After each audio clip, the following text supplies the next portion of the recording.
So this webinar, we're going to cover a series of ideas which are things that can be considered while working in the field. And it's specifically around ideas in street and documentary photography. The last webinar I held was on the topic of semiotics. And I think that I might have been unclear, maybe it was miscommunication on my part. I think people thought that when I was talking about semiotics that it was like a tutorial, like a guide towards a technique, something that can be applied like that.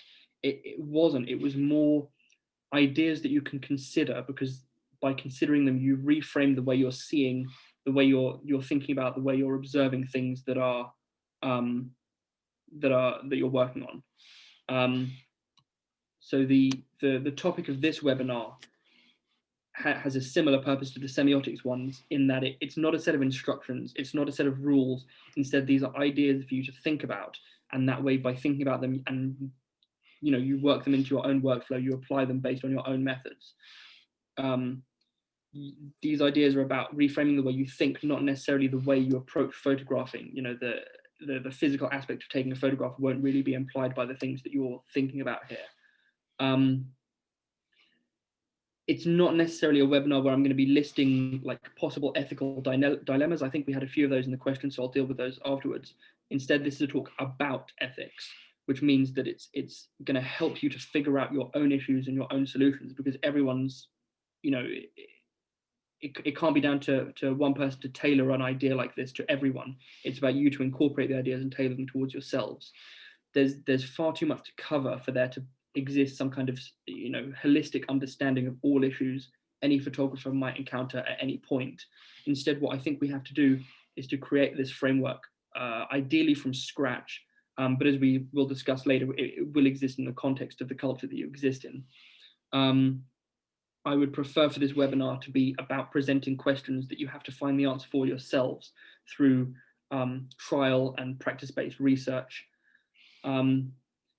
And then kind of disclaimer, this is all based on my personal experience, my personal photography, not on anyone else's.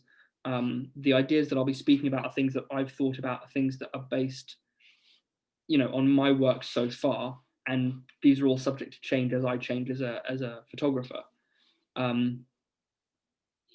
While working, you might encounter completely different sets of issues while producing your work, which is one of the reasons that I think checklists don't really work for this kind of thing.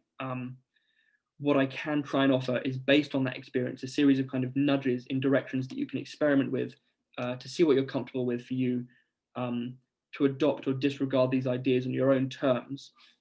Everything's open for you to, to either think about or to ignore.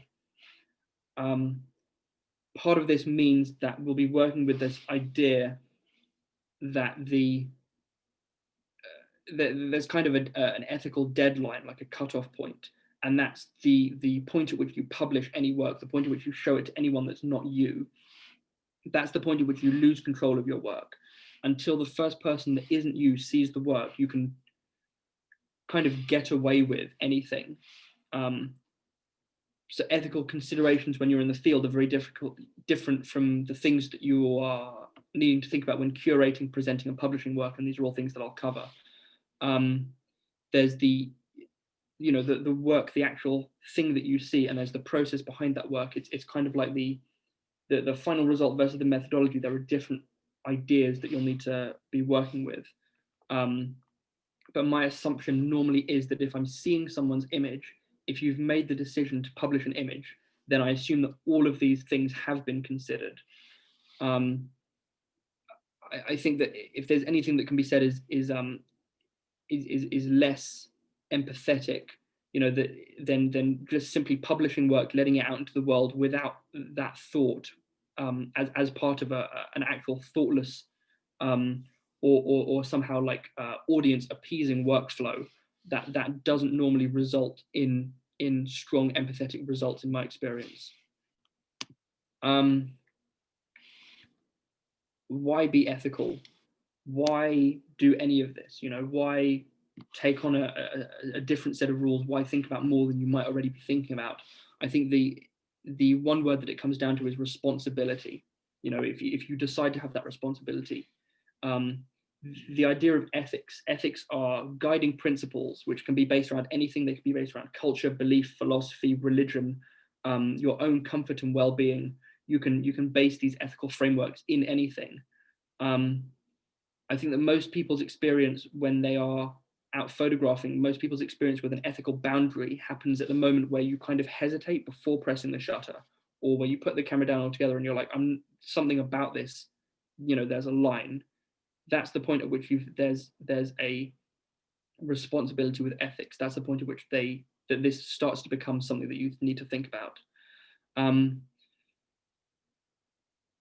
Ethics as a framework, it's not about tick boxes. They're not universal things that can be applied in all cases. They're very nuanced and complicated things, which is why I find it difficult. I found it. I've been writing this talk for quite a few months, and writing and rewriting, because it's not you can't offer blanket advice, because that comes with a lot of baggage from whoever's writing it. And while I am happy, and I will be discussing specific cases later, it's not the direction I think that the talk, as I'm giving it to everyone, should work out. If people are looking for like lists and guidelines, then I think there are some great resources. There's the World Press Photo Code of Ethics, which is quite straightforward, but more towards photojournalism specifically.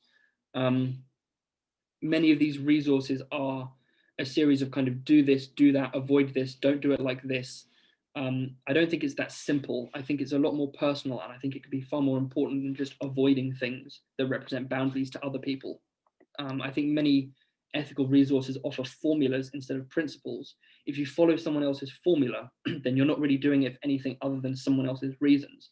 To actually be principled means to pay attention to what you're doing, to think things through beforehand, in the moment, in the aftermath, any possible implications, to take your own responsibilities, to have a deep literacy of the work you're creating, to not borrow from experiences you haven't had. Sometimes the most ethical thing you can be doing is something that some of your peers or your audience might disagree with, but that really depends as to what kind of bubble in the photographic community you're existing in, because these are things that people can't always agree with. But it starts with yourself.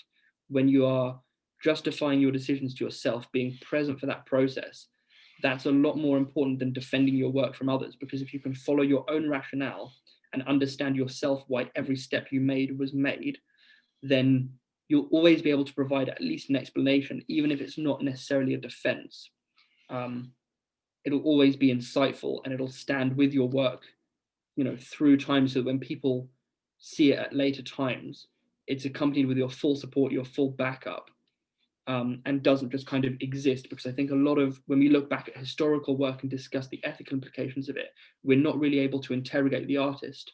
Whereas being able to, do write-ups and provide context in this way, with step-by-step working out, basically like a mathematical equation to show you're working out, can be really helpful to people, even if it's not something they agree with. As kind of a side point, this started off as a shorter slide, but I've written quite a lot. Essentially, ethics are not the law. Law is a more objective factor, and it's not one that I can specifically talk about. Obviously, we have a global audience, which covers many different places and jurisdictions. I recommend always research the law in the country you'll be photographing in, not just in terms of photographs, but other laws that you might potentially cross, things like trespassing. Research in general, just different factors that you might not have considered when planning to work in any place. Always, understand the situation that you're in. There aren't many activities that can be connected solely to photography that I'm aware of, in terms of breaking the law. If you're breaking the law, the camera might be secondary. There's an example where a photographer or a journalist goes in with animal activists to trespass on a slaughterhouse. They are breaking the law by trespassing, even if they're not specifically causing criminal damage or engaging in the same activities as the activists. So they might still be liable to the law, just even though they were an impartial observer. They would still be considered to be I think civil trespass, it would be in the UK. However, sometimes, in maybe extreme cases, the ethical thing to do is actually to take the photograph, even if crime is involved. If the value of your photographic testimony outweighs the law that you think you're breaking. Obviously, hopefully and realistically, this isn't a situation most people are going to encounter, but it's still worth thinking about when considering the factors of the projects that you're working on. Obviously, I can't advocate breaking the law. I'm not a lawyer. Don't take anything I say here as anything other than food for thought, hypothetical ideas for you to play with. I think that the best case studies for these are when you look at historical images that were created under, very extreme circumstances, that might have involved breaking the law to make such a photograph, but ultimately the photographs themselves, because they exist as historical record, historical fact, or historical truths rather, these represent a greater wrong than what the photographer ultimately incurred. They weren't photographs made as excuses to break the law, as an excuse to do something wrong, but they were necessities to create photographic-based testimony. And on the subject of testimony, we have the idea of stakes. As I said before, photography is situational in any sense. There's no one size fits all. There's no one size fits all solution to handling any photographic situation. Otherwise, we wouldn't have individual artist voices. In the same way, ethical considerations depend on the factors of the individual situations. As I mentioned on the previous slide, the final intention of communication can have an influence on what those different boundaries are worth. The main stake, the main thing that matters to me, and the main thing that drives my ability to work in different situations is that photography has importance. Photography as a medium contains inherent value.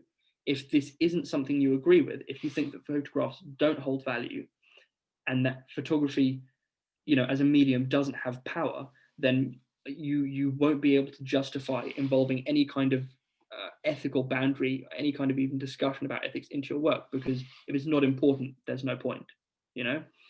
With no power, there's no responsibility. But if you think there's even a little bit of power in photography, then there will be a responsibility that goes along with that. I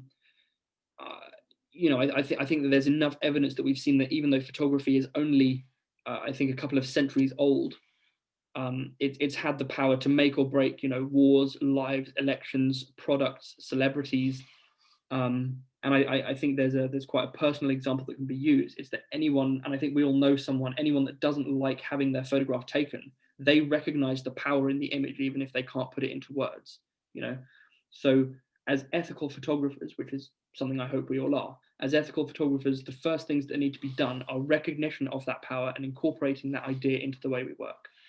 We also need to recognize that power structures change. That's why the discourse around photography today is very different to the discourse that used to exist. And I think it'll be different in the future. And I think it's another reason why kind of blanket rules, tick boxes, other people's ideas don't really work, because culture changes. So we have to evolve our ethical framework along with it. This is why I advocate towards developing your own structure rather than relying on other people's, because this allows you to be more flexible when times change around you. If you're more open to confronting new ideas, new situations in different ways, rather than following what other people might be doing or what might have been done in the past, if you're always open to looking at ways you can evolve, then that's I think a more responsible way of working. I'm just going to quickly cover the idea, because there's there is a role within documentary photography involving something called street photography. I think there's kind of a pushback on putting labels on things, and normally for webinars, I don't do I think specific definitions of genres like this, because what's in a name, a photograph is a photograph. I'm not one for taking stereotypes of certain genres and gatekeeping images that don't fit that criteria. I think that generally things are whatever people want them to be. But I think for a more academic understanding for this discussion, I do want to use these definitions. And I think they're simple and clear. And I think it matters because the threshold for dealing with these different ethical situations changes depending on what it is you're actually working on. Like I said, it's situationally dependent, and these are two different situations that are in the title of the webinar. You know, in street photography, the story tends to be implied, the location dictates the story, and other factors are more fluid. Documentary photography means that the story must be told, and the story dictates the location and other factors. Documentary photography projects compared to photojournalism and reportage style, I would say that the main differentiation is the time aspect. I personally would say that I'm a documentary photographer because I do kind of long-term deep dives into a subject, and documentary photography to me implies that long-term aspect. Whether you're working on a deep dive into a subject or a set of characters, exploring an idea, it's the amount of investment that you can put into that that makes it something documentary. Whereas the photojournalistic or reportage approach, I associate with kind of breaking news as it happens, and for that you require more of a kind of punchy, fast-paced workflow. In photojournalism, the idea of whether or not something is in the public interest to show is the guiding principle beyond kind of wider constraints of the story. This means that when I'm producing documentary photography, I balance my street photography against the journalistic side of things. I'll produce images where there are kind of key characters, key moments, and then the street photography is an augment to the story. It gives kind of insight and context. So for me, the role of street within documentary photography means to accompany more intentional images. It also means that if you're exploring a new situation, a new set of characters, a new location, street photography is a great way to explore and discover things. If you arrive somewhere new, to get a kind of feeling of the place, to kind of feel what kind of stories there might be to tell, street photography tends to be the best way to start. Take things as they come, just look around, kind of build up familiarity, build up comfort, and then you start to kind of identify these different threads that you can pull on to unravel more specific stories. Street photography on its own is an excellent exercise for the eye. It trains you to spot things. You know, it's the visual equivalent of going to the gym. And then when you apply that to a documentary project, it's the deadlifting competition itself. All of the practice and exercise comes into play for real, with real stakes. That means that seeing something unfold of you quickly, something's happening, you know exactly how you want to approach it because you already worked on something similar with lower stakes while shooting street. You know how to see that thing through the camera because you've done it before. Street photography for its own sake is kind of a hobby. You know, it's kind of the photography equivalent of golf. It's like the retirement thing that you do with the camera. You kind of wander around and take photos. Street photography as something done for its own sake, done for enjoyment, as a hobby, as a passion, means that if you cross any kind of boundary, if you cross a line while doing that, then ultimately what you're deciding is that your own enjoyment is worth that ethical dilemma. You know, hopefully that's something that people can see, that it's different to telling a story, because when you're telling a story and you're doing something that's you know, it's different when you're doing just something for fun. When you're doing something just for enjoyment, crossing lines can be less justifiable. Whereas if you're telling a story seriously and taking the time to actually be invested in it, then it's a different set of processes that take place when navigating ethical boundaries. This comes back to the idea of this kind of changing threshold. You'll definitely look differently at situations when you're photographing with a documentary, with purpose, with intent, and you'll handle those things differently when you're just photographing street photography aimlessly. If the purpose is purely street work for the sake of street work, then I think there's a higher threshold for any boundaries that might be crossed. And then obviously the nature of the threshold, the nature of whether it's street or documentary, then comes into the presentation and publication. As I mentioned with one of the first slides, this is where it matters most, I think.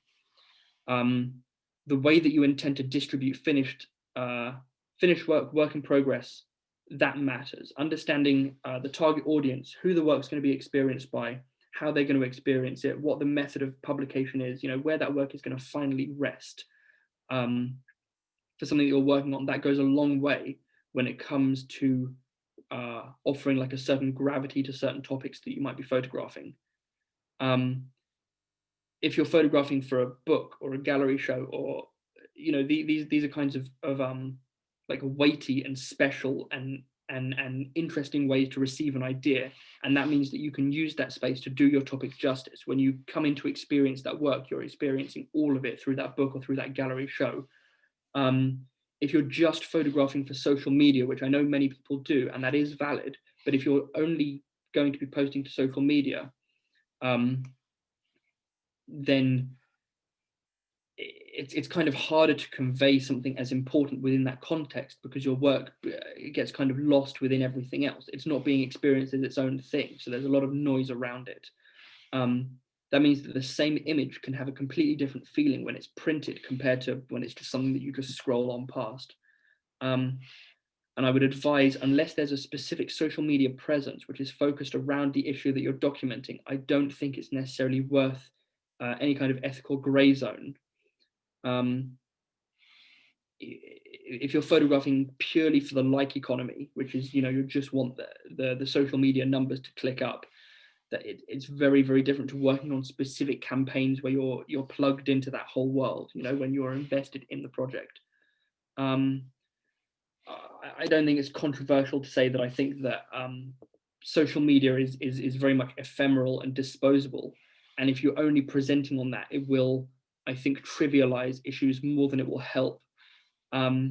There are excellent examples of kind of influencers who call for donations and so on. And that's a very valid and excellent form of social outreach. But I think there are much better ways and far more serious ways to kind of mobilize support for a cause than to just shoot a project to raise awareness. It doesn't really mean anything if in the same way that it can do. So if you are going to shoot a project to raise awareness for anything, or for any kind of goal like that, if your marketing strategy for that photo project, once photographed, doesn't expand beyond social media or just beyond selling prints, then I think you have to justify a stronger and more intricate marketing plan to comfortably and adequately photograph any of the topics that you might be looking to do. One of the reasons it was difficult for me to write this as an academic discussion is that it's not really a debate I find myself having while working. I think moment to moment I am making photographs, not having these ethical debates. And I think that it's important that anyone who is out and about is making photographs, not having an internal monologue that involves this. There are so many different things that you can be considering. If you're on a set assignment, what influence does that have on the way you're working? If something's unfolding in front of you, how are you going to approach that depending on what your goals are? If you're working and then something happens and you need to change something to be more directed towards that, you can't really be thinking about ideas like, and I've written my example here is that I'm primarily a film photographer. 35mm black and white film is my mainstay, and one of the fun kind of discussions I've had with people is the idea that can you be an ethical photographer and still photograph on film, because film isn't vegan, and if you want to be fully ethical in all areas of your life, then you can't really use something that uses an animal product. And I've written another example. If I'm if you're photographing and you want to photograph like a comedic street photograph, there's that fine line between kind of ridicule and humor, whether you're laughing at someone or with someone, whether that matters. The point of this is that there are so many different questions that can be running through your head. There's so much that you can be distracted by, that I don't think that it's useful while working to ask any of these things moment to moment, that there should be specific spaces like this webinar to discuss these, so that you can instead concentrate on making the best image possible with what's in front of you, regardless of the kind of path that you went down to take it. If you're there, you should make the best image that you can out of that situation and worry about it later, essentially. Because my responsibility, the responsibility that I've taken on, first and foremost, is as a photographer. A photographer who doesn't take the photograph is just an observer. And I think I already miss enough frames that kind of haunt me because I was too slow, or I was inadequate, or I just messed up. I don't want to miss out on more of those things from just hesitating. You know, once you have the image, you look at it, you make the decision to publish or not to publish. As I said, you can even destroy the negative or delete the raw file. For me, it hasn't come to that, but I think I've been pretty close. And I think that's when you take as much time as possible to check in with your peers, to check in with mentors, to check in with the rest of the community. And this is something I encourage with my webinars, is that it's when you all come together to listen and to discuss ideas. I think it's great if you all stay in contact with each other afterwards. I think during the assignment-based webinars I gave, I was offering, there were kind of hashtags, and people could come together as a community on Instagram afterwards. I think for discussions like this, if I'm not able to cover everything and answer all of the questions in the space of the webinar, I think it'd be great if we came up with something at the end so that people could still have these conversations, because I can see on the side there's a panel with the chat, and people are having a great discussion that I'm going to kind of dip in and out of later. But I think it'd be great if we could carry on existing as a community, because this is the point at which, you know, you're checking in with your peers, you're checking in with your mentors, you're having these debates, but you're not debating hypotheticals as I have been so far. You're talking about specific work, specific merits, specific distractions that specific images have. And I think that doing those amongst yourselves and doing those within the community is a far more powerful way to do things than just having that internal monologue. I want to cover the idea that context changes. As I mentioned, I photograph on film, and part of the benefit of that to a more ethically considered means of working is that I can spend as long as I want thinking about an image without even having seen it. You know, there's no pressing urgency about my photography. And I think that digital photography and this digital culture does encourage a faster paced attitude, which means that a lot of these questions kind of get left because you're just in such a rush to publish. Film means that you can sit on your work, you can view it objectively after time. And part of that means that context can change. An image can mean and take on more meanings over time. The example that I've used in this slide is a photograph that I took in 2019 during I think I can call it a far-right protest. And as protesters were blocking the roads, they were being arrested, and that's what this is a photograph of. What the photograph appears to show is an officer kneeling on the neck or shoulder, depending on how you're looking at it, of one of the protesters. And obviously within the last year or so, that kind of visual language is very, very loaded with other meanings after a lot of the events in America over the summer. The context by which I photographed this in 2019, there's now a different set of ideas that can be associated with it. And now my options for using this image in any of my projects is restricted as a result. I would need to do a lot more research and a lot more interrogation of this frame before I would be comfortable including it in anything other than an educational purpose for the purpose of this webinar. But I think it's something to take in mind that even if you produce a completely acceptable image by today's standards, that might change tomorrow, you know?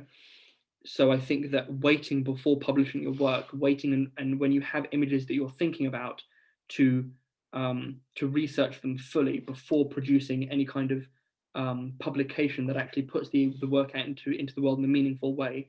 I would encourage that. I'm seeing a few people are asking questions in the chat box. Is it all right if we put questions directed at me into the Q&A panel, and then just general chat and discussion in the chat box? Is that all right? Sorry if that's annoying. I think that, what slide is this? Be realistic. Oh, that's a short one. I couldn't see that because I had a thing covering it. I was worried that I hadn't finished it, but no, it's actually just a simple slide. Be realistic. When looking at all of these issues, you know, is your photo series actually going to win you the Pulitzer Prize? And if it did, would winning an award even matter compared to just telling the story? You know, is the subject going to be understanding as to why you took this image? Would you show that image to them? Is there empathy for their situation from the photographer, and is there empathy in the image? Is the photograph of the situation the empathetic act that you can do at that moment? Can it be accompanied by any other kind of supportive action? I think the idea of being realistic is, these are very abstract and philosophical ideas to be discussing, even as someone who takes these things into consideration in my work day to day, because I think that many of the kind of extreme hardcore situations that you're seeing people dealing with these issues with are not ones that many people are actually going to do. I think that when you are in the kind of photography bubble, it feels like everyone's a photographer, everyone's dealing with this stuff. But when you look at events, when you look at serious, like, world defining photography projects, and when you look at other people who were there photographing at around the same time, there actually aren't that many photographers working on these ideas.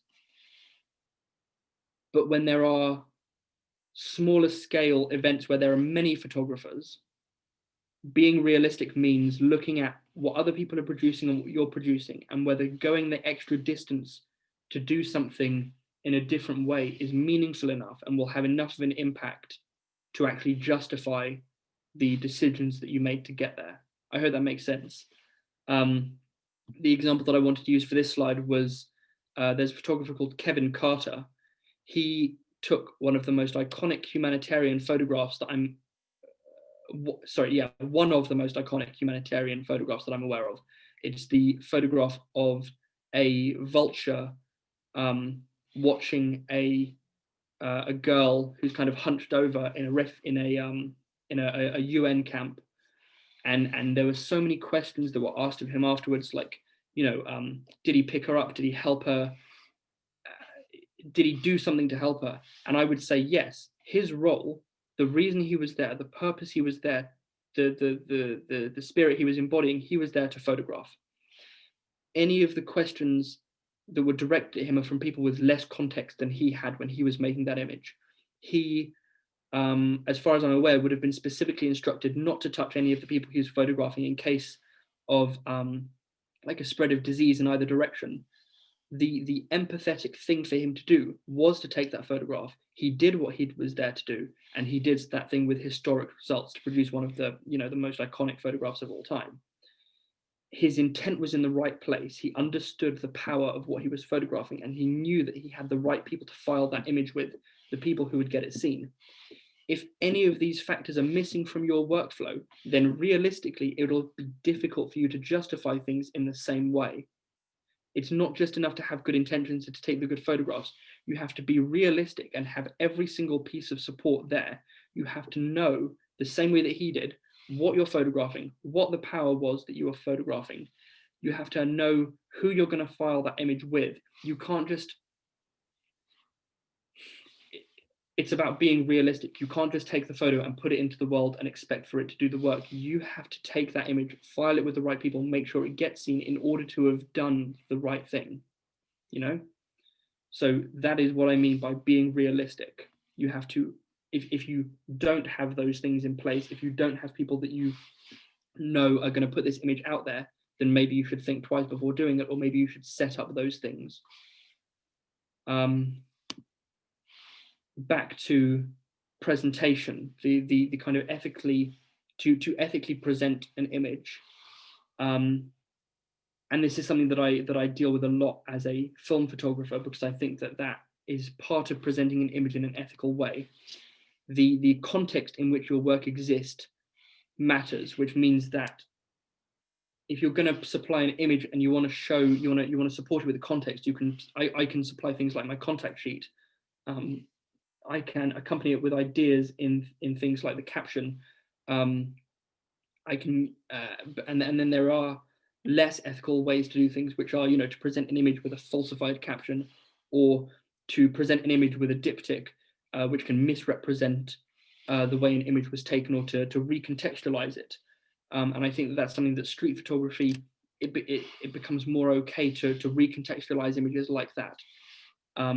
Because there's that kind of kayfabe that exists, which is like a suspension of disbelief when looking at such work. I contend that there's no individually honest photograph. No photograph is honest, but there are honest photographers. It's the role of the photographer to accompany their work in a way that supports it. In the same way that I think there are very few images that are individually inherently ethical, like you have to cross a serious line for the actual image to be unethical itself, to exist. But the intent of the photographer matters. That's what crosses the line, not necessarily the finished image. A photograph of someone taken to ridicule them is very different than a photograph that can be taken with the intent of complimenting them. And it can be the same photograph taken by two different photographers, but it's the intent that's different. A photograph of something terrible or horrific when taken on assignment is very different than one that gets taken for a personal project, but it depends on what it is. It depends on who's getting hurt as a result of this. Ultimately, it's down to the photographer to justify the existence of their work, and doing this in an open way is a great way to promote your own mindset towards something consistently and constantly open. When you know that you can face scrutiny of your work, to be able to come back at that scrutiny with absolute clarity and transparency is essential. You'll be able to work more comfortably and confidently than if you are hiding some truth about your work, about the nature of your work, which means that as long as you're alive to be present to answer for your work, I think that you should answer when specific questions come through about your images. To ignore those questions is a worse thing to do than to be there to stand up and to answer it. This is something that I try and do to share the context that my images are made with, to share the mindset that I do, that I hold when making my images. I try and do, I have a blog, I share my contact sheets. I'm constantly writing about not only the progress of my work, but also the way I'm evolving as a person. Because if you go back to, I think, some of the 2017 stuff, when I'm talking about shooting Fashion Week, I'm now talking about completely different things because the way I work has changed. And I think that understanding the context in which my images were made with, so when you look at the images that I shot in 2017, when you look at the images I'm shooting today, you can actually look back and see what kind of mentality I had by looking at some of the ideas I was talking about then. You can look at the struggles I was having, you can look at the kind of hurdles I was overcoming and the progress I was going through. And I think that we have far more access to do something like that today than we used to be able to. Even though we've always had things like diaries and written word, that record doesn't always exist to accompany photographs that we now consider controversial. I think that one of the best things that any of us can do to work ethically is to choose the direction of your work with care. And as a documentary photographer, this can mean investing years of your life. And if that's something that you're going to do, if you're going to invest years of your life in a story, you have to make sure that that story matters a lot, even if it only matters to you. Some of the best long-term projects I'm aware of are just people who take family snapshots, but that is the most important project to them. They've decided that that is worth investing their time and effort into, and they produce beautiful documents of work. Some of the images we look back on today as kind of historical street photographs are actually just photographs that people took of their families on holiday, you know, but we look at them because we're not aware of the context they were made with, because they've lost that kind of support. We see them as something different to what they were, but they were just the project that that photographer cared about the most. I think that, and this is probably one of the more controversial ideas that I might say today, I think that it's deeply unethical to work on becoming a very skilled photographer and becoming very skilled specifically to produce documentary photographs, and then to not apply it to something significant and something meaningful, even if it's significant to you. To just do it for audience appeasement on social media, I think is less weighty than to actually gain a skill in something and then apply that skill. It would be like, you know, like becoming a well-renowned surgeon and then just using your steady hands to play computer games. You know, it's a misuse. I think that is something that if any of you are taking any of this seriously, I think that to become very skilled and then to apply it to something serious, even if it's only serious to you, matters a lot, because choosing your projects with care is the first step towards producing work that you care about. If this is the direction that you're choosing, you are choosing to take on this responsibility. As we established, there is a responsibility to this. Then you are owning this and you are going to take it as far as you're able to. I think that that's what I'm personally trying to do anyway in my work. And I mentioned before my regrets, that I have those images that haunt me because I missed them. I have more regrets over not managing to do justice to a situation than over any image that I've actually taken. I don't regret images that I've made, but I regret the images that I haven't been able to make well. And because I want to have as few regrets as possible, and I think this addresses some of the stuff I've kind of glanced over on the chat.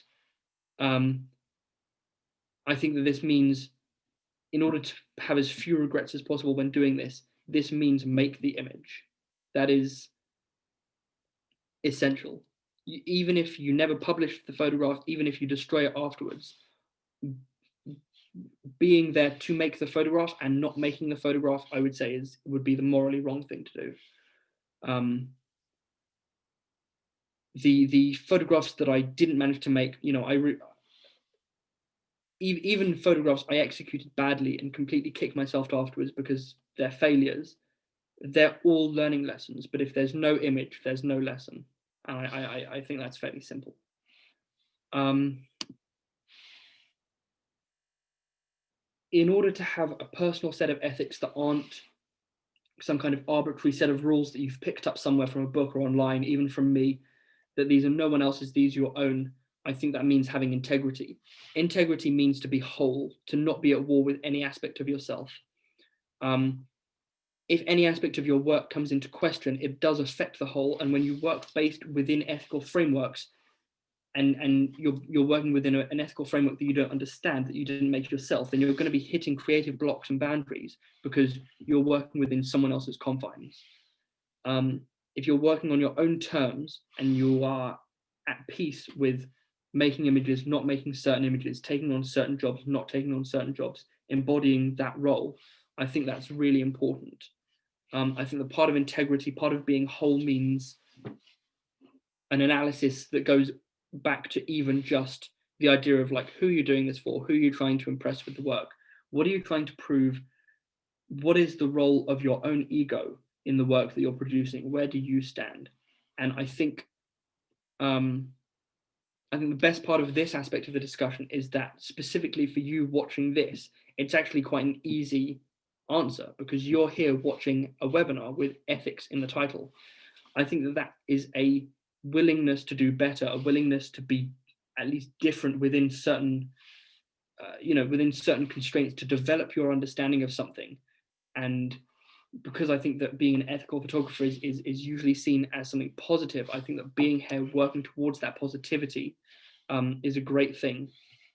It's not as easy as being told what to do, which is why I can only offer my own perspectives and opinions.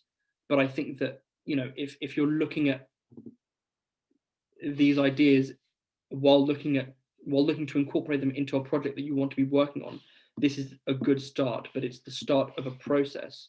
It's the beginning, not the end of things. In my experience, I think that people who are uncomfortable with tackling certain issues, I think that if there's a discomfort around taking a photograph, I actually think that those people specifically are the right people to be making that work. I think that their discomfort means that they care and that they will take more care over it. They'll do the research, they'll put the effort in. And I think that, in the same way that I think people who want to be in power shouldn't have it, then the people who recognize the seriousness of these topics should be the ones who are able to make the most conscientious work. Whereas the people who just take the photograph without thinking about it, without trying to learn about ethical considerations, those are the people who tend to make the less empathetic work. And I think that if you're looking at these ideas and have started to take them seriously, then gathering experience from the information that's available out there from peers and mentors, like I said before, to get together and have these conversations as a community, balancing these struggles with them, is a great to overcome them when it comes to work. If you have a collection of images and you're not sure whether or not to publish them, not images that you've created because you've created them already within the ethical framework that you exist in, but you're looking at whether or not to publish them, which is where I decide it matters. That's where, sharing it around, engaging in mutual advocacy, engaging with the community for these conversations to take place, to reach out and engage, to not just share the work for the likes, but to share the ideas for the ideas. That's the point at which you can, once you've done those things, then you can decide, okay, this work has been through that process, it's been through the crucible, I can now publish it, I'm comfortable with where it exists.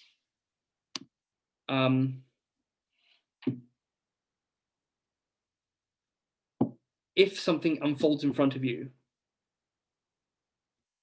I've realized that I've kind of formatted this slideshow weirdly, and I'm kind of jumping from idea to idea, but that's how I was thinking it through. So hopefully people have, hopefully if there's any clarification that's required, it'll happen in the Q&A session afterwards.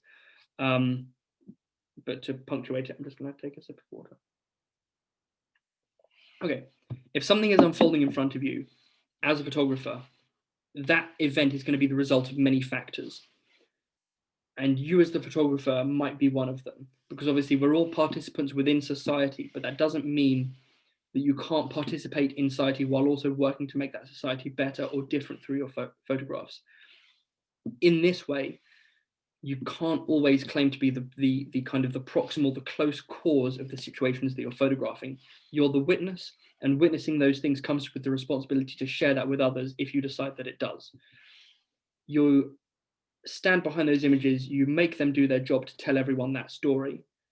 When you have your camera in hand, you're embodying that role. You're no longer the accidental bystander, but you are purposefully seeking out these stories and situations with the intention of translating that into an image. Like that's what you're doing as a photographer, as a documentary photographer, as a street photographer. The intention is to translate that image, translate that story into an image which can then be translated by hopefully as wide an audience as possible, whether it works as a single image with a caption or as part of a photo essay. However, if you are the cause of the things in your photograph, that can be an ethical concern if you don't disclose it. And I think that this is key. I think that it's any of these things, if you withhold the truth, if you don't disclose things, either presenting it alongside the work or when asked about it, that's when you start to kind of lose the integrity. There's this idea of staging photographs, and I think that for documentary and street photography, staging photographs is rarely okay, but I think that it has to be explained that the definition of staging a photograph means that all of the factors are set up. And I think an example of this is Gregory Crewdson. He's not a documentary photographer, so he's not claiming that his work is something that it isn't, but he creates these scenes almost like a movie set and photographs those. Obviously, if he claimed that he photographed those scenes spontaneously and candidly, that would be dishonest, and I would say that's unethical. His work is beautiful. The work that goes into them is incredible, and I strongly recommend checking him out. But understand that what you're seeing is the result of hard work and effort, not of a documentary photography approach. So that's staging, and I think that staging is its own thing. When it comes to posing, that's a different thing, and that depends on the nature of a coverage. Portraits can be part of wider series, but I think that moment-to-moment unfolding scenes ought to be left uncontaminated by the photographer. So that means that if there's an active moment-to-moment scene that just happens, you take the photograph. If there is a character who you're close with, if it's a community that you're involved with and you need someone's portrait, that can be more okay to set up something, but not to stage it, but to work with that person to create a portrait. And then when you produce and present that portrait, you're clear about that's what you've done. I think when it comes to a lot of photojournalism, there are a lot of kind of portraits that have been posed, people sitting in their rooms, and those are stories that accompany photographs that accompany stories that are kind of recounting events or character studies where you've worked with your subject to produce kind of an ideal image that tells the story that conveys that character. But I think you should be open about that process. You should be honest about that's how the image came about. When things have been interfered with, that's where things like captions or indexes, that's where you make a note of that, of the work that went into that work, and you're clear that that's what went on. Because when I present my work, I don't often accompany it with that kind of justification, because I don't put that kind of work into my images. If I did, then I would do it. which means that if you see it, then you can assume that that's what happened. But if you don't see it with my work, you can assume that's what didn't. But I think that what happens is people will look for contextual clues in work that aren't always being presented honestly by the photographer that accompanies the work.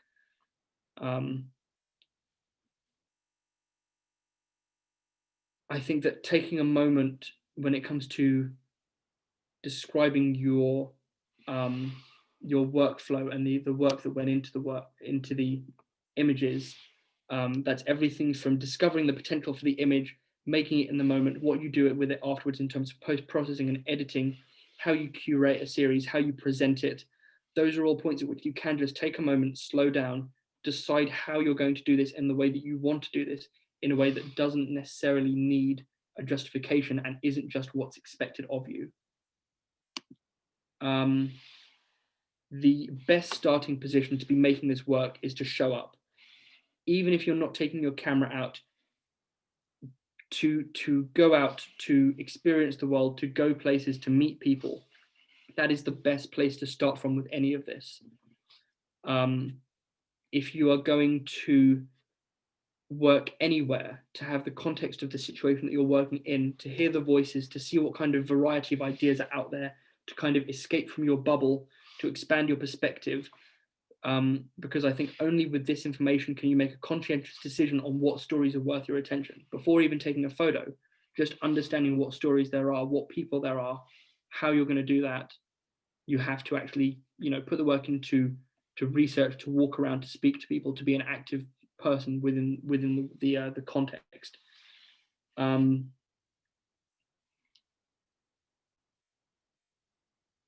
For photography specifically, I think the idea of bias works very differently than it does in kind of copy-based print, written word-based stories. Unbiased journalism doesn't mean to pretend that all voices are equally valid and therefore equally deserving of attention. Unbiased journalism means documenting the facts, even if facts involve ideas that some may not like or disagree with. And again, this is journalism, not necessarily documentary photography or street photography, but I'm mentioning it because I know people will want me to cover it, or I think they will anyway. There's this idea of kind of false neutrality, false balance, and that feeds into kind of forms of propaganda, and I don't think that it contributes to thoughtful photography. If there's 99% of people saying one thing and one person saying something differently, presenting both sides as being equal is misinformation. This means that when you're producing work and looking at what work to produce, you have to examine your intention. That means that you have to consider, is what you're doing, is it about you or is it about the story? Where is your ego invested? Would you still be taking these photographs and making your effort to tell this story if you knew that people would remember the story and not you? Or would you do it if people wouldn't remember any of it? Because if you did, then that's probably a sign that you're moving in the direction of something that has, a more meaningful implication than something that you would decide that those things don't apply to.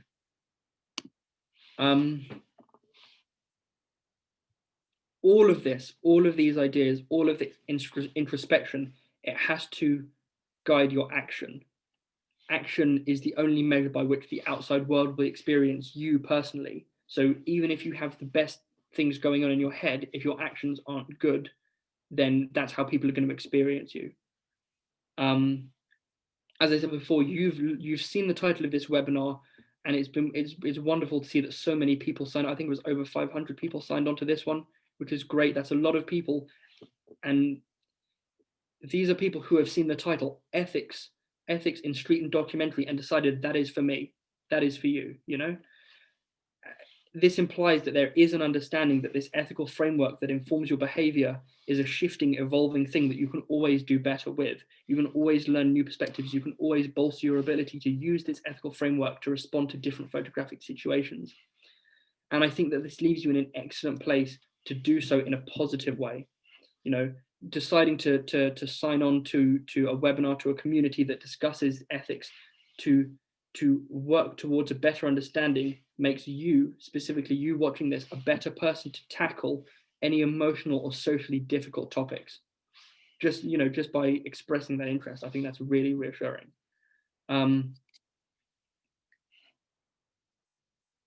There are very few ethical questions about photographing something simple, about photographing like a ladybug on a leaf in your garden without interfering with it. But there are so many more ethical questions when it comes to ideas where there are issues, struggles, fringes of society, when you're looking at things like pain.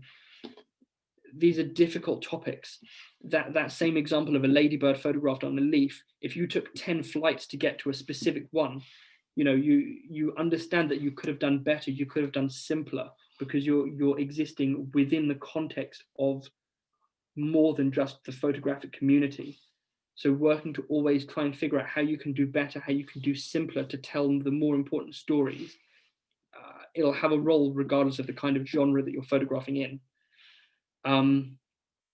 Communicating difficult ideas requires a lot of subtlety, requires a lot of finesse.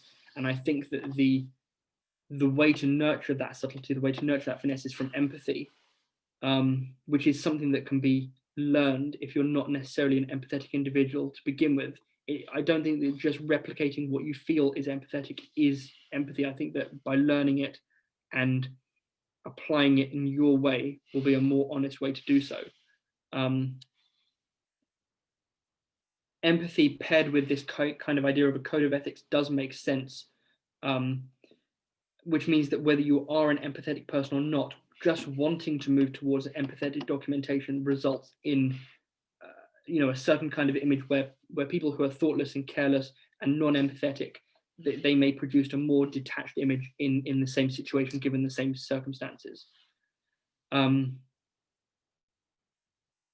This is very subjective, obviously, all of this stuff is, but I think for the purpose of this webinar and for my effort to kind of educate in general, I'm trying to encourage this empathetic approach towards powerful images with attachment. I think that the empathy and the idea of creating an image that attaches you to that subject is the key, because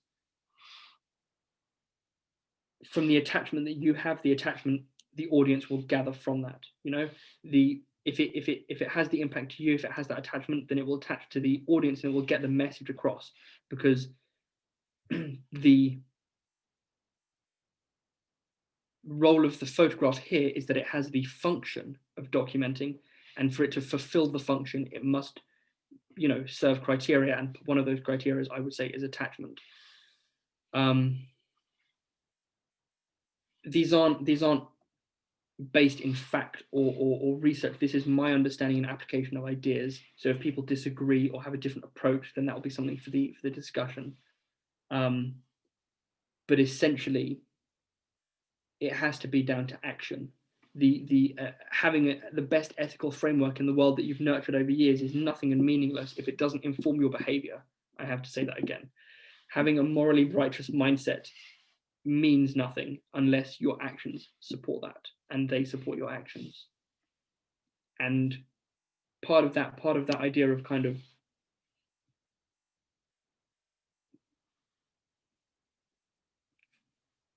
having that idea of a framework means that there is a question of who it's for, who sorry, I've lost my train of thought. Okay. Who do you answer to as a photographer specifically? In no other sense, just as a street or documentary photographer or any kind of photographer, who are you answering to? And this kind of goes back to the role of the ego, where you're putting your ego, whether you're putting your ego into the work or whether you're putting it in yourself and you're producing the work for yourself. There realistically isn't an ethical authority other than yourself. As a product of your culture, you can choose to be bound to that structure of culture, or you can choose to see something beyond that. But ultimately, you are still going to be answering to yourself, not to the internet, not to peers, not to me, not to anyone else. Realistically, even people, I can see in the chat, someone said, not even the subject participants. No, you don't answer to them. They might try and hold you to account, but it's still not going to, you're not actually going to need to answer to them. You can just ignore it. And I'm talking realistically. Realistically, it's just you. But if your subjects and participants, if you're just working and producing photographs for the appeasement of others, or if you're doing work for clients, then you can make compromises. But when it comes down to it, when it's just you and the photographs you're making, there isn't, or I like to think there isn't, a way to lie to yourself.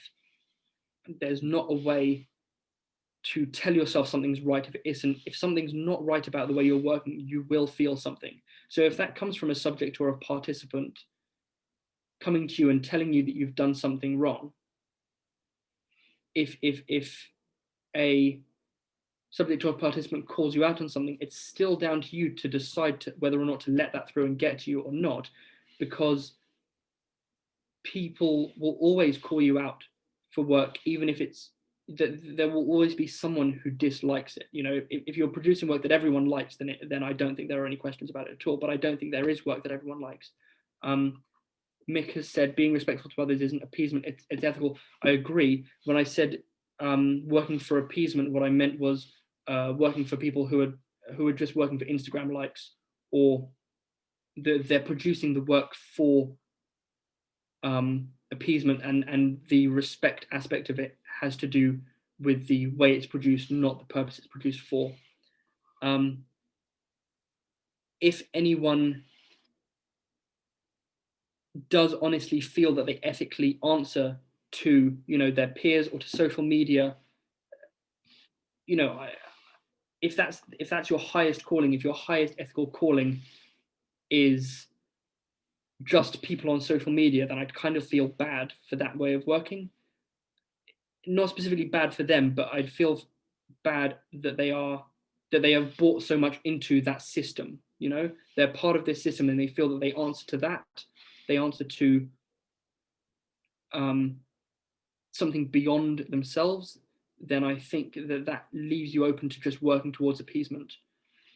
And part of this comes down to understanding that culture does change. Any ethical framework is going to be based in the culture that you either currently exist in, or that you previously exist in, or that you want to exist in. You know, as long as you can understand and explain your reasoning and you're present to answer those questions, you provide that context, then you can probably, and your work will, withstand cultural shifts. You know, there's work that has aged badly, but I don't necessarily think it has, unless there's something from the photographer themselves that shows that it was produced with that intention. You know, obviously things that are seen as bad now might have always been bad. That doesn't mean that those things were okay then, but it does mean that the photographer doesn't have a chance to describe what they were working towards. We all have that opportunity now and can accompany our work with that context, so that even if the context of culture changes, the way that we've written up about our work will stand with it and support it. If you have that work and you cannot justify it, then that in and of itself, I would say, is a learning experience. And I would say that the story of producing such a work would be as valuable as the images themselves as a kind of educational tool. Sorry, slide 19. It is a long one, but I have tried to extend my ideas out as much as possible. There's an idea about representation, and this goes back to the previous slide, wherein you don't answer to any, in this, I would say that in the same way that you don't answer to anyone other than yourself, you also, when it comes to representation, you're making that choice within the same context. Representation, by choosing to tell any story, to make any individual photograph, you are choosing that photograph over literally anything else. You know, it's a balance of allocating your resources to that one thing at that one time, which means that I don't think it's reasonable to represent every angle. And instead, I think it's more reasonable to say that you'll only be able to represent yourself, your experience, your perspective, your bias. But I think, as I said before, about just being present in the world, working on finding ways for that to coexist along other narratives that exist, being aware that yours isn't the only work that will exist, that it will exist in context. That is how I think representation occurs. Part of what I've tried to do myself to represent more ideas in the stories that I tell is to work within the space of a collective. And I recommend that to as many people as possible, because I think through collective effort, you're able to share responsibility, you're able to pool resources. It comes with all of the positive aspects of a community when it's done well. I think that the ethical choice to do would be to build up a supportive group of peers, and that enables positive feedback, positive critique, and positive collaboration.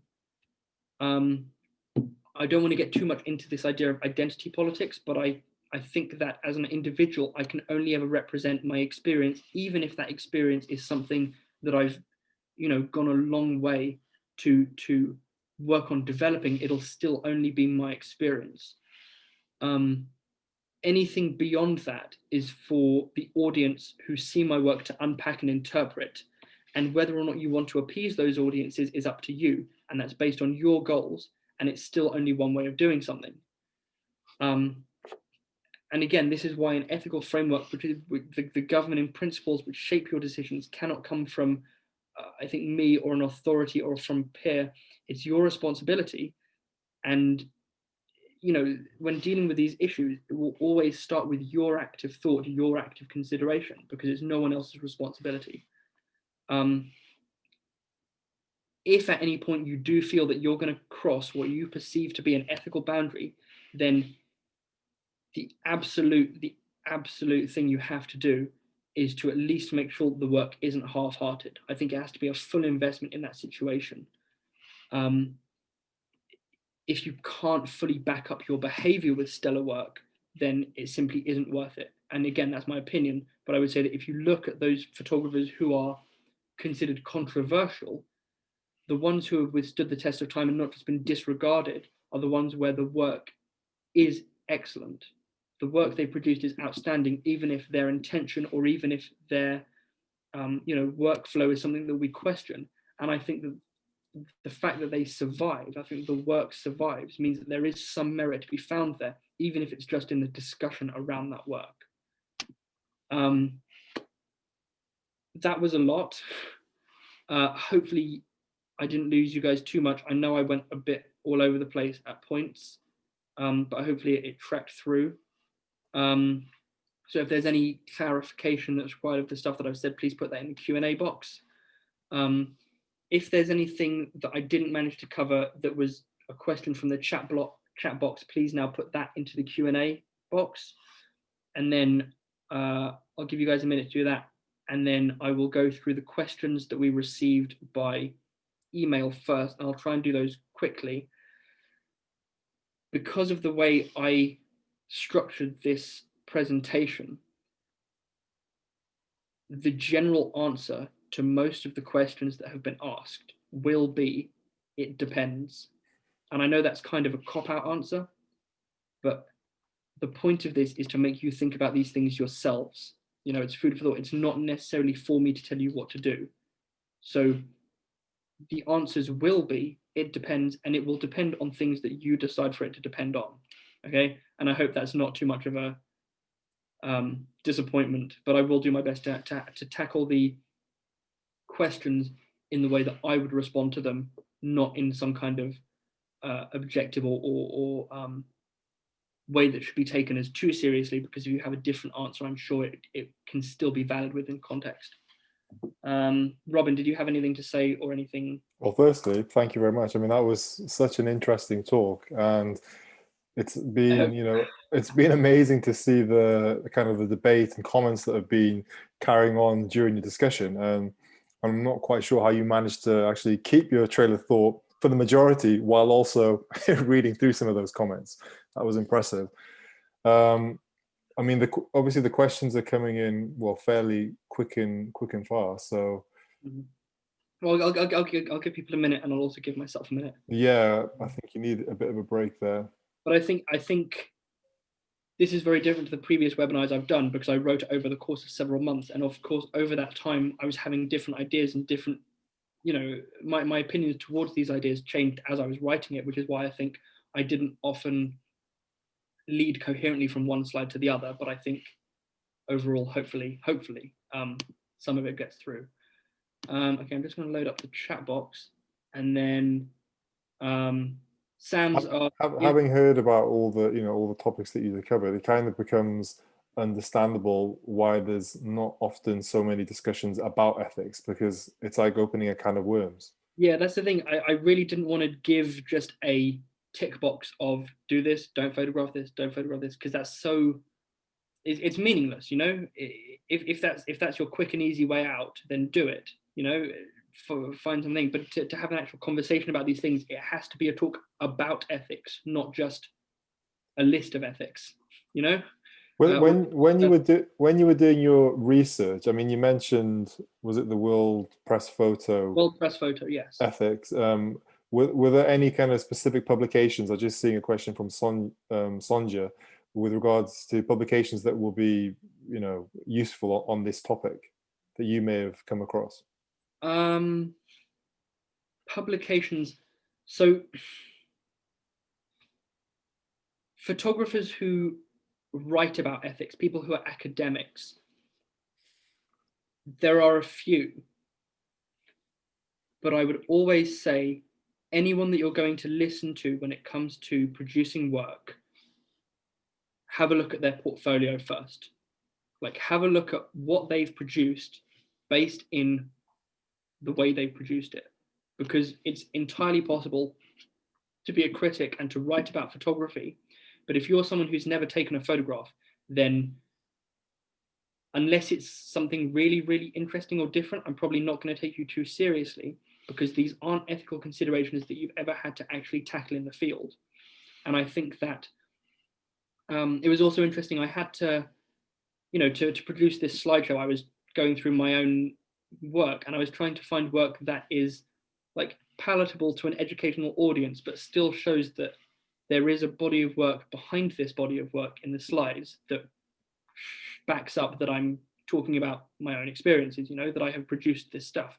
If people aren't willing or capable of doing that, then I don't know that they're as worth listening to. Not that I'm saying I am, for, you know, I barely listen to myself at all, but it's the way they're backing themselves up. So, sorry, what was the question from Sonia? Publications. So yes, when you look at things like the World Press Photo, they're specifically looking for criteria in terms of awarding recognition. So when you look at their criteria for the award submissions, you are understanding what their judges might call out as something that they would say has been, you know, altered or tampered with or damaged. And I think that sometimes they'll ask for raw files. You'll need to support the work with captions and things like that. And I think that that's one way of looking at the idea of how ethics can be worked into a workflow, because that's specifically an award mentality. But because I wasn't specifically talking about photographing with that kind of agenda, I didn't have a list of places like that that do have ethical guidelines. Does that make sense? So if you look at things like WPP, NUJ, BBC, any kind of media organization or significant body that deals with taking in, looking at, and processing work, and look at what their guidelines are, that's a good way to kind of source together one of those lists, if that's what you're looking for, if that's the kind of publication that you're interested in. So let's just give it like one more minute for any questions to be written into the Q&A panel. And I will use this minute just to actually mention your fanzine, which you didn't know I was going to mention. But you mentioned your collective that, sorry? What did you call it? Did you call it a fanzine? Well, that's what it's called on the website, is it not? No, it's just a zine. Just a zine. I think a fanzine is a type of zine if you make that as a fan of something. All right, fair enough. But your collective that you mentioned that you work within, it's called the New Exit Group. I got that part correct?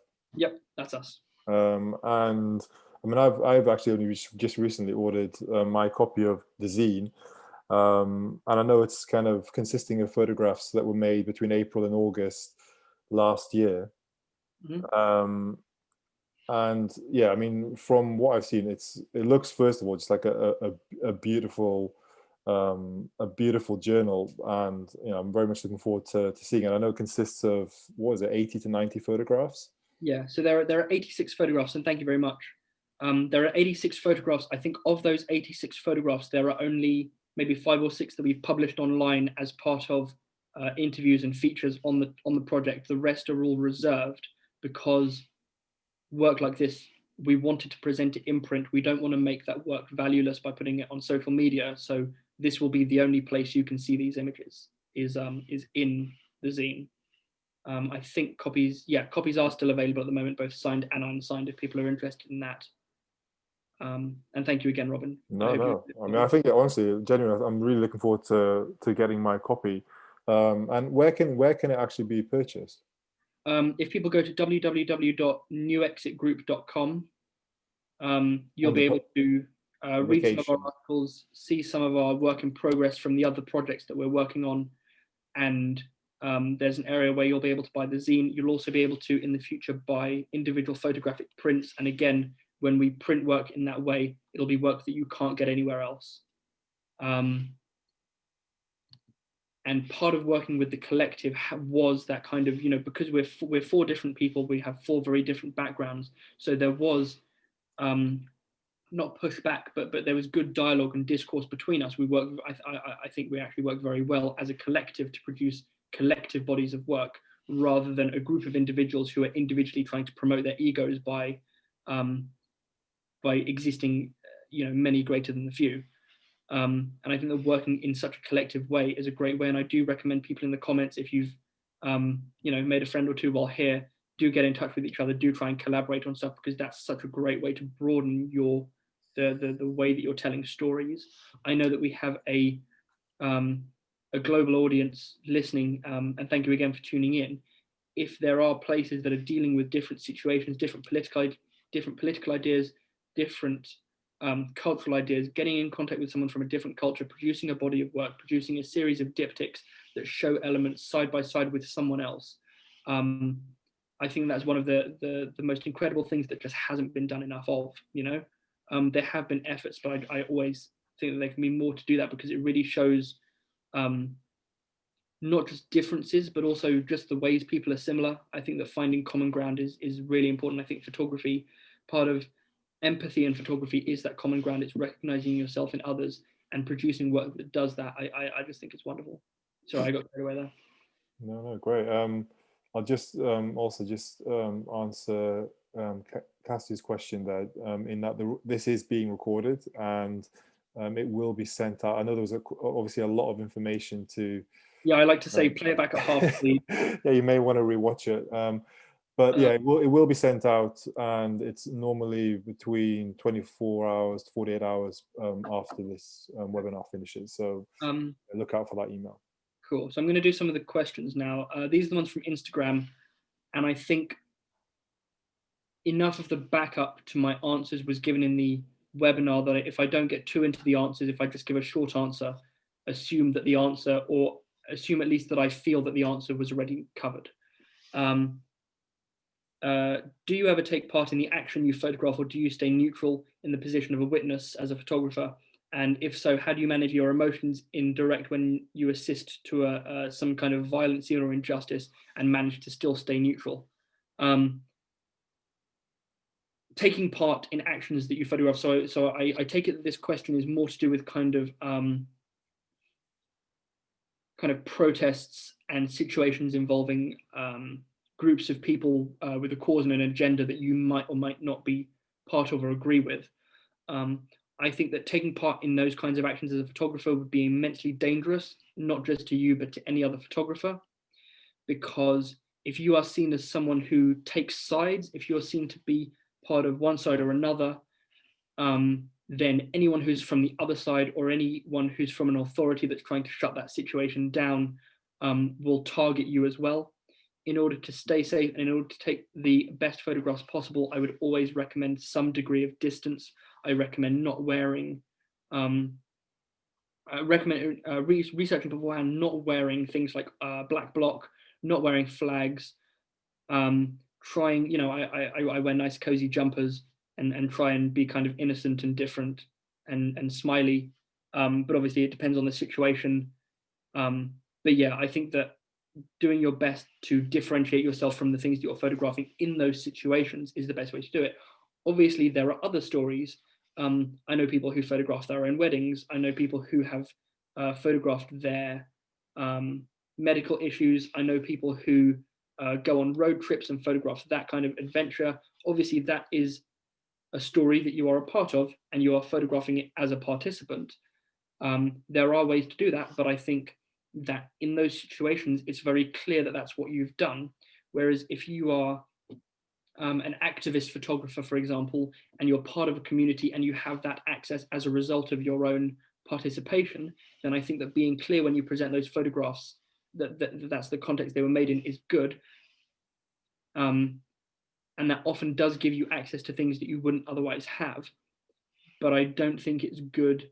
I don't think it's necessarily always the best thing to do to be dishonest about it. I think that answers the question. How do you approach your subject in the field? Do you initially introduce yourself and discuss why you're here, what your intentions are? Do you keep the distance to make sure the subject doesn't start acting and the photograph becomes too disaged? This is one of those, it depends on the story, it depends on the situation, it depends on who I'd be talking to, why I'd be talking to them, would I want something specific from them? If I were to go and live in a community, and I think a great example of this would be Jim Mortram, and I strongly recommend you look at his project Small Town Inertia. This is a project where he very much exists within that community. He knows the subjects in the field, he approaches them, he talks to them, he becomes intimate with their lives, and he not only does that up to the point of photographing, but he stays in contact and communication with them after the fact as well. That's a great example of that done well. If you just go over to someone and say, can I take a portrait of you? That doesn't necessarily always need to be done unless you want something out of the portrait. And that answers that one. Is there a limit to what you think can be shared with the public when documenting? This is an annoying question because I think personally there shouldn't be, but I think that realistically in the culture that we currently exist in, yes, there are limits. I think that most work can be presented to an audience when backed up with the photographer's ideas. When you stand up and support the work, you can't just send it out and expect people to get what you're trying to do. But yes, there is a limit to what can be shared. As to whether or not I know what that limit is yet, I don't think I've yet hit that limit. But if I ever do, then I'll maybe do another webinar specifically about that because it'd probably be quite interesting. But I also think that we're a very clued up, we're a very aware society. We can go on the internet and learn about any historical action, any aspect of history and fiction. We're very much aware of, or can choose to be aware of. So I don't think that there are many surprises left. You know, that might sound weird, but like there are many shocking things that happen in the world, but I don't think there are many surprising things that happen. So whether or not your image is going to be a shock or a surprise might be the limitation. Is explaining the context of a photo as important as the photo itself to avoid controversy and misinterpretation? If you think that it will be a controversial or misinterpretable photograph, yes, provide context, unless you're presenting it as a street photograph, in which case the context isn't required because you can allow people to take more out of the photograph. And that's something that I discussed during the semiotics webinar that I did, which can still be found, I think, via the recordings. I have it on YouTube, and I'm not sure whether Leica Akademie do or not yet. I think that was yet to be answered, but it is available for rewatch. Form or function, what wins in regard to composition? I would say function for documentary photography, because there is a function to documentary photography to tell the story. There is a function behind the composition. You can include images which are aesthetic, which are form-based, as kind of contextual or transitional images, but I don't think that a good story is necessarily always made only of images where the form and the aesthetic is first. So form or function, to me, it's the function first. And I think that that comes from when you're photographing a story, you don't decide what form it takes. So the function is to tell the story, and you shape the form around that function. What's your favorite lens for street photography?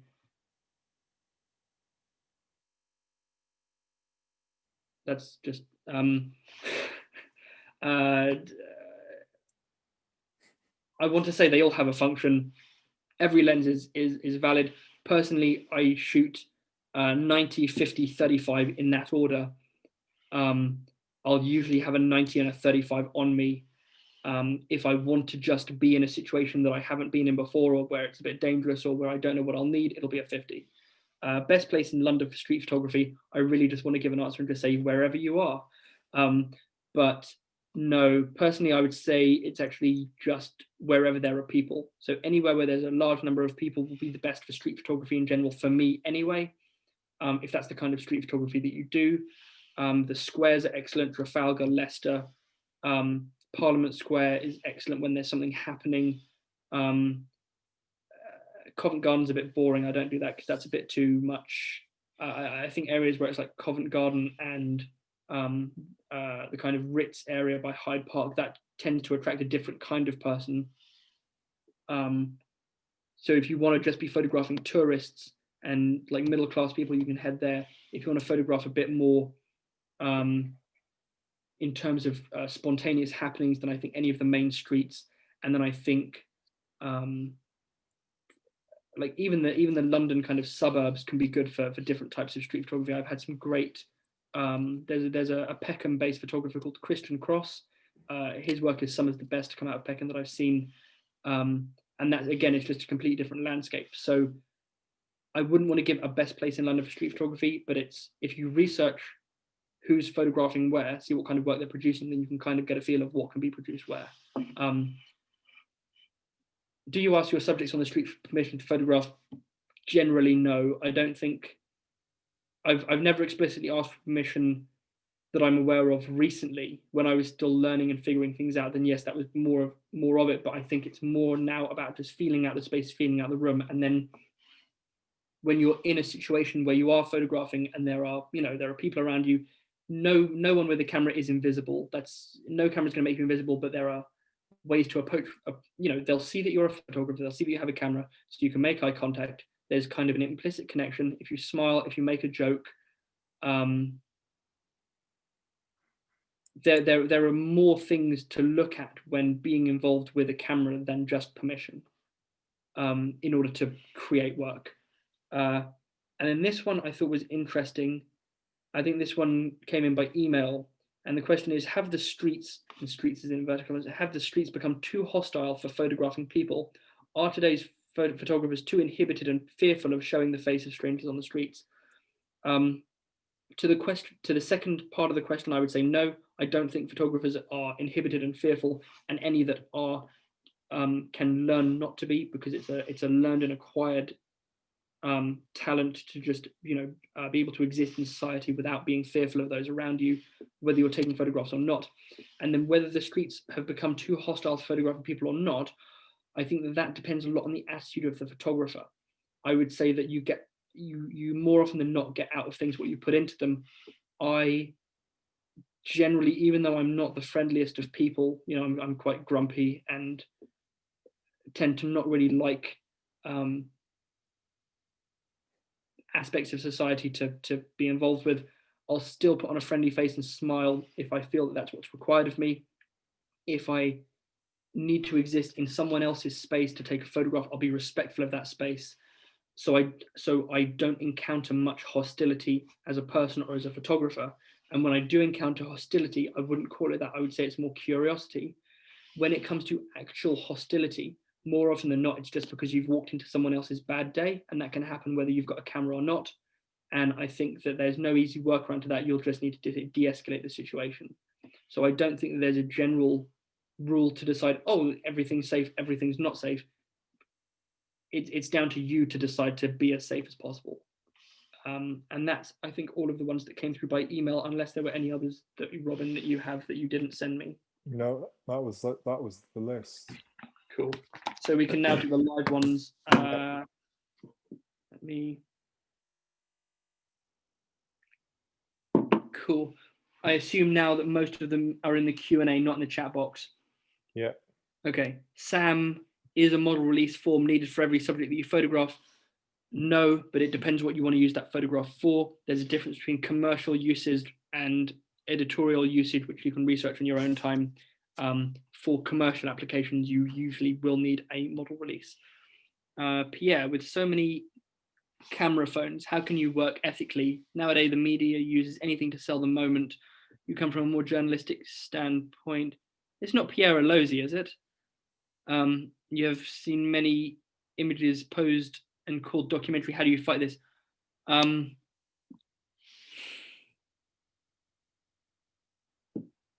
Any photograph, whether it's posed or not, can be used to document a story, as long as it's not being portrayed as something that it isn't. It can be used to document the same way that I can. And this is something that I discussed in the semiotics webinar, is that you can represent an idea, like people on the street. If there are 100 people on the street, you can take a photograph of 100 people on the street, or you can photograph 100 phones on a table, and you can say this is how many people were on the street.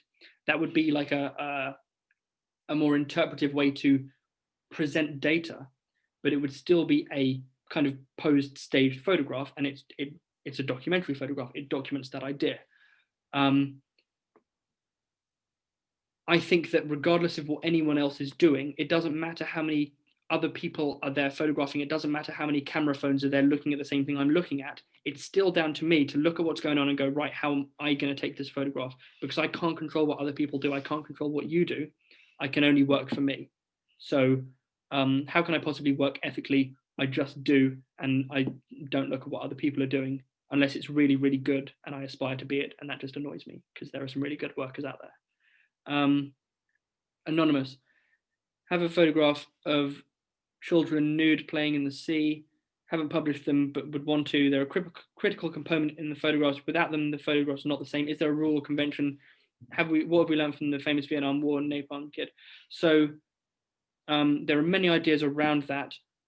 It depends on whose kids they are, whether you have permission, not necessarily whether you have permission, but whether they can be identified.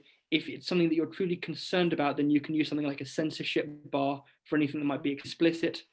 I would say that's a very specific and loaded issue that I think that regardless of if you as the person asking the question know that everything was done ethically and correctly and that it's a great photograph and that it needs to be in the project, then I would include it. And I would say that even in the case where everything is done correctly and ethically and within the constraints of the current culture that exists, there will still be people who might take a disliking to it. So as long as you have something prepared, either, I don't like to ignore completely, but I try and find like teachable moments in people who have issues with anything that I share. So if you have some way to come back and justify the work, then I would say to publish it. But I would also say that if you're going to be publishing it somewhere other than print, like in social media, to look at the terms and conditions of whether or not such an image might violate them.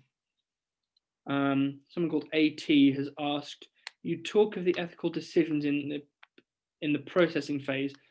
There is also the here and now and interactions with those around you. Have you faced immediate threat due to what you're photographing and the reaction of bystanders? Yes.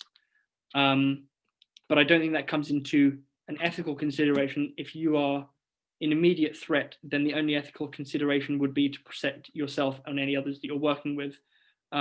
That's another aspect of working in a collective that I really enjoyed, is the fact that there's 4 of us, so we would go around dangerous situations, and in general, just as a pair.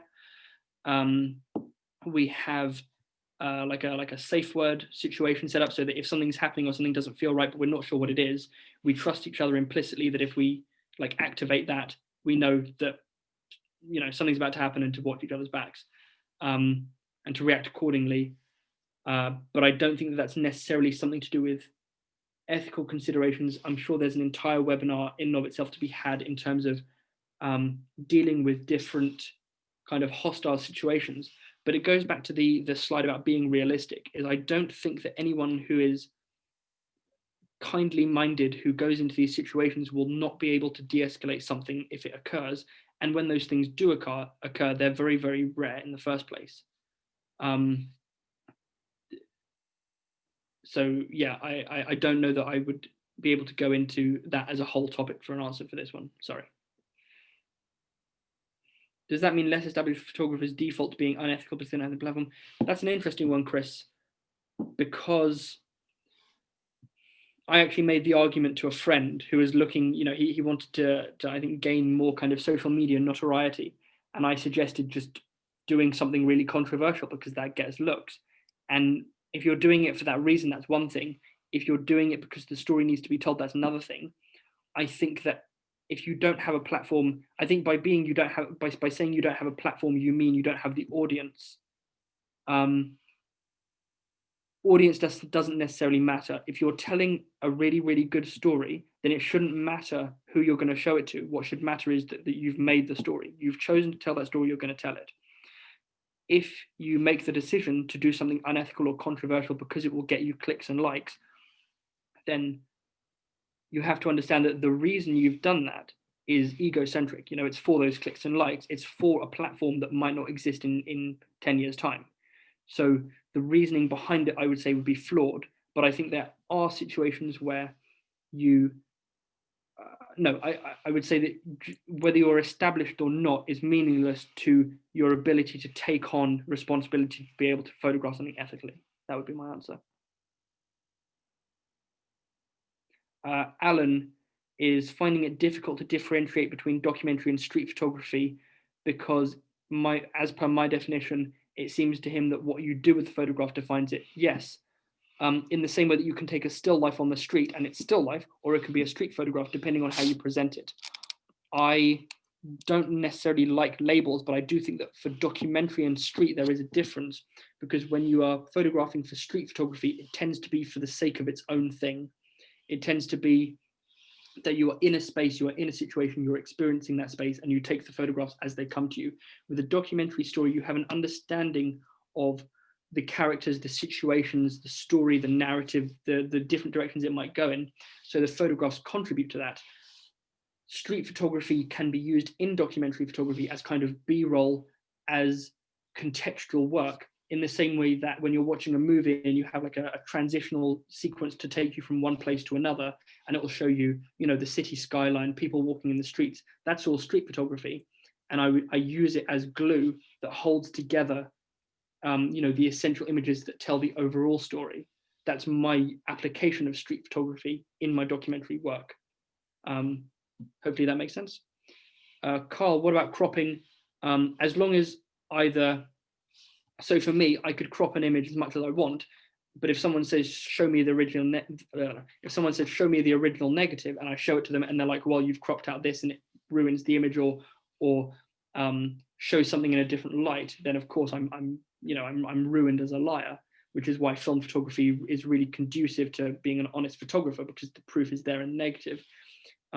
With a digital file as well, if you show the original raw and show that it's cropped versus uncropped, and you have that to back it up, then that's the digital equivalent. If you crop an image and refuse to show the uncropped version, or if someone says, is this cropped, or did you crop anything out, and you say no, then you're a liar, and that's unethical.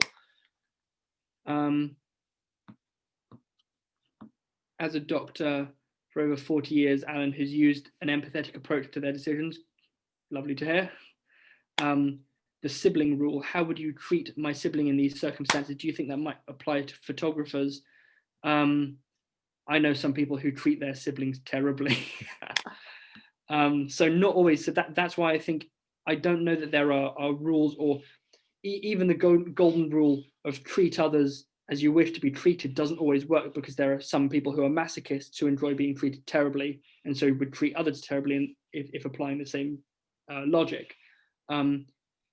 Case by case, obviously it's something you can apply, and to treat others the way you want to be treated, or don't treat others the way you don't want to be treated.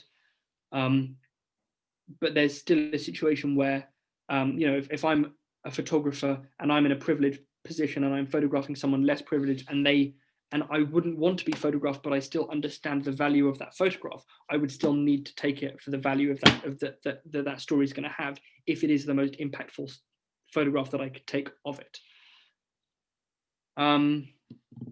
Nate has asked, are ethics subjective or objective? If subjective, why worry about ethics in photography?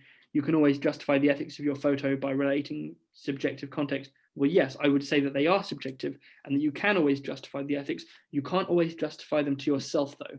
It's easy to make any kind of argument to justify anything to anyone else, but at the end of the day, it's you that has to live with that body of work representing you as a photographer.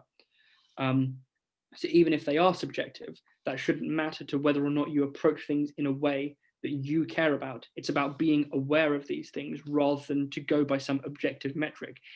If ethics were objective, if photography were objective, then we would all take exactly the same photographs in exactly the same way. It's because it's all subjective that means we can all be different photographers, have these kinds of discussions, produce work in different ways that makes us think about different things. Sonia has asked, Dear King, what a lovely way to be referred to. Could you elaborate your ideas on the difference between excellent and controversial? I don't necessarily think that there's a difference between excellent and controversial photographers. I think that there are controversial photographers who are excellent, and there are controversial photographers who create images where the value is in the shock value, and it's not necessarily in anything that's excellent about the photograph. I think that the photographs that withstand the test of time are not the shock value ones, but the ones that have something other than the controversy associated with them. That means that we can have great discussions about controversial work that is still relevant and valid, even if we disagree with the photographer's intention. Cool. Anthony has said, if you regard ethics as a spectrum from beneficence, is that supposed to be benevolence, or is it beneficence? Beneficence to malevolence. Should photographs in the street always attempt to be beneficence?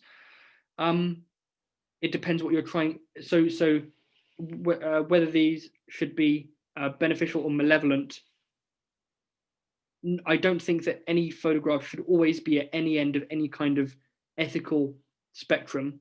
They should be at the end they need to be in order for the photographer to put across the idea that they want to put across. Fiona has said, many people don't have the time, finance, or resources to share work beyond social media. It's a valuable space for sharing and learning from others' work. If many is a portal like any other disservice viewed less than. I don't view I do view social media as less than,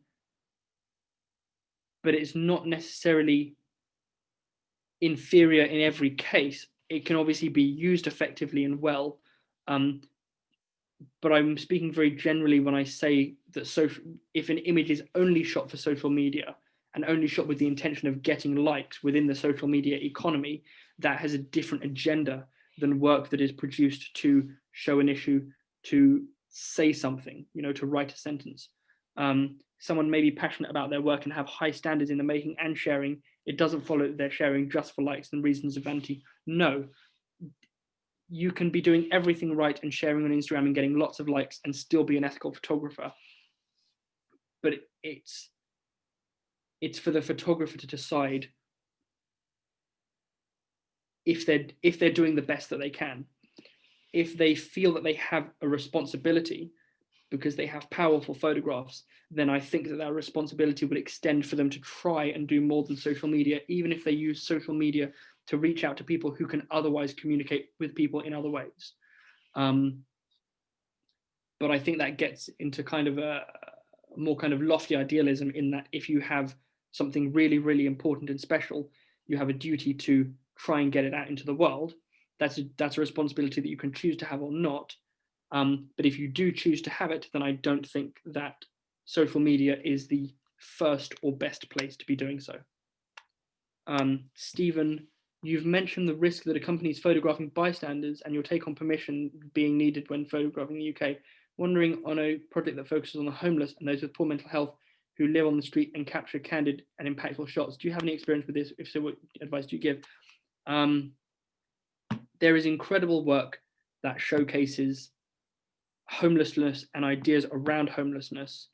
One of the opening images in Bardo is a photograph of a homeless man in the middle of Oxford Street during lockdown. These images do have a presence and a value within society. I wouldn't treat someone who's homeless any differently to the way I would treat someone in a suit, in that if there is a level of consent or permission that I would want from one person, I wouldn't be specific across all different kinds of groups. However, it depends on the nature of the story. If I want something specific, if I want to do something specific within a project about disadvantaged people, then I would try and go the distance, which would involve learning about the community, doing more than just photographs of homeless people. I would do photographs of the spaces that they exist in, the struggles that they encounter, how they get their food, how they maybe don't get their food, any of the different contexts, and that becomes a story about homelessness rather than just photographs of homeless people. I think hopefully you can see the difference.